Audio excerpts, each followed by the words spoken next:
Hello and welcome back to the Basement Integrity Podcast by IcyReno. It's great to be back. This is episode 45, and if you joined us for the last one, episode 44, you'll remember we talked all about keeping your basement warm and dry through the winter. We did. And keeping it warm is one thing, but keeping it dry, that's the real challenge. That is the big one, because you can have the best insulation in the world, but if it gets wet, it's useless. So today, we're doing a deep dive into the homeowner's nightmare: how to identify and fix a persistent basement leak. Yeah, and this isn't just about a little bit of water.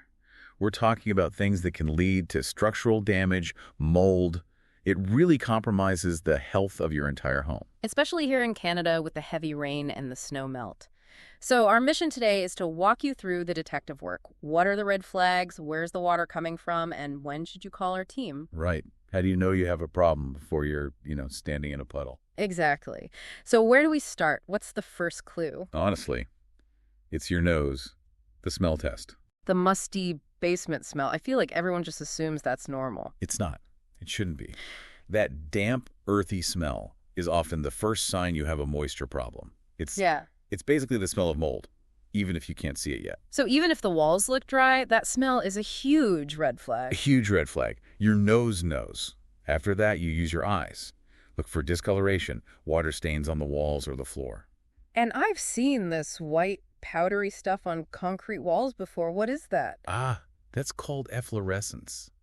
It sounds pretty, but it's not. Doesn't sound good. No, it's proof that water is moving through the concrete. As the water evaporates on the inside, it leaves those mineral salts behind. It's a clear sign the wall's defenses have been breached. Wow. Okay, so we have the smell, we have the stains, the efflorescence.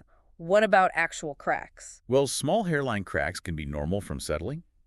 But if you see cracks that are getting wider, or horizontal cracks, that's a sign of pressure pushing on the wall from the outside. That's a structural issue. Okay, so let's say we found the signs. We know water's getting in. How do we find out where it's coming from? You'd be surprised. 90% of the time, the problem starts outside the house. Really? Oh, yeah. The first thing we always check is the simple stuff. Are your gutters clean? I feel like that's the number one thing people forget. It is. A clogged gutter will dump gallons and gallons of water right next to your foundation. And make sure your downspouts point that water far away from the house. At least 6 feet. And what about the ground itself? The landscaping? The grading, yeah. The soil should slope away from your foundation, not toward it. If it slopes in, you're basically creating a moat around your house that funnels water right against the walls. Another big one I see all the time is window wells. Window wells are a classic entry point. If they aren't draining properly, they just fill up with water like an aquarium pressed against your window. Not a good look. So we've identified the source. Let's talk solutions. When is this something you can tackle yourself on a Saturday? For sure. Some things are definitely DIY. Cleaning your gutters, adding extensions to your downspouts, even fixing the grading with some topsoil. Those are great first steps. What about those waterproofing paints you see as a hardware store? They have their place for minor dampness, maybe. But it's what we call a negative side fix. You're trying to hold back the water pressure from the inside. So it's more of a Band-Aid. Exactly. If there's real water pressure, it'll just bubble that paint right off the wall eventually. It doesn't fix the root cause. Okay, so when does it become a job for the pros? When do you need to call our team at IcyReno? When the leak is persistent, or if you see any of those structural red flags we talked about, like horizontal cracks, that's when we step in. And what are we doing that a homeowner can't? Well, we have a couple of main approaches. For interior waterproofing, we often install a French drain system. Okay, walk me through that. We create a small channel around the edge of the basement floor, install a perforated pipe, and connect it to a sump pump.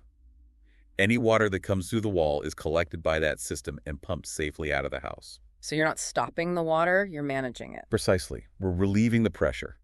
But the gold standard, the root cause fix, is exterior waterproofing. And that's a much bigger job. It is. Right. We excavate all the way down to the foundation footing, repair any cracks from the outside, and then apply a waterproof membrane.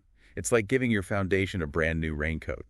It stops water from ever touching the concrete. And for cracks, we're not just plugging them with cement. No, we use high-pressure injection with epoxy or polyurethane. Epoxy basically welds the concrete structurally, and polyurethane is a flexible foam that expands to fill the entire crack and moves with the house. It's a permanent seal. That makes sense. It's a level of detail you just can't get from the hardware store. It's about diagnosing the real problem, not just patching the symptom. And that's really what our team has been doing since 2009. We don't just see a puddle. We look at the whole system, the drainage, the foundation, the soil around your home. And getting ahead of it is key. Waiting just makes it worse. Waiting always makes it more expensive. A small leak becomes a big leak. A big leak leads to mold. Then you're not just paying for waterproofing, you're paying for a full remediation. So if someone listening is thinking, I think I might have a problem, what's the first step? Don't wait. Give us a call. We offer a free consultation. There's no obligation.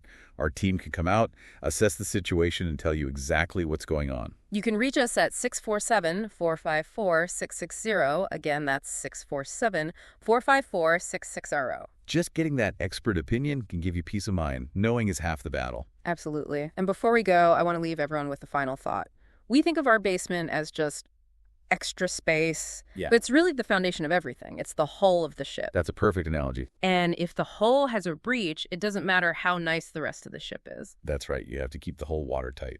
Thanks for listening to the Basement Integrity Podcast by IcyReno. Stay dry out there.